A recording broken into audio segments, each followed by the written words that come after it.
অনেকেই বাজেটের মধ্যে কেক লাগবে বলে থাকে।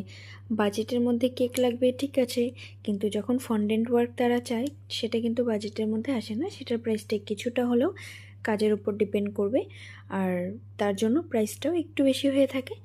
তখন বাজেট যখন মেলে না, তারা গালিগালাজ বা অনেক ধরনের খারাপ কথা বা নেগেটিভ কথা বলে থাকে।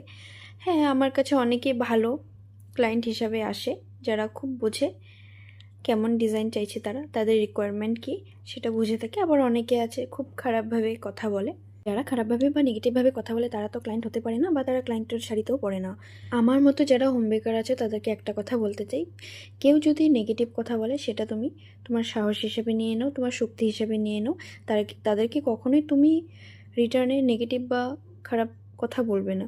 যে আমাকে এই চকলেট ওভারলোডেড ব্রাউনিটা অর্ডার করেছিল সে না আমার রিপিট ক্লায়েন্ট। আমি একদম ভুলে গেছিলাম সে যে আমার রিপিট ক্লায়েন্ট। তো তোমাদের সাথেও কি এরকম ঘটে থাকে? কমেন্ট বক্সে জানিয়ে দিও।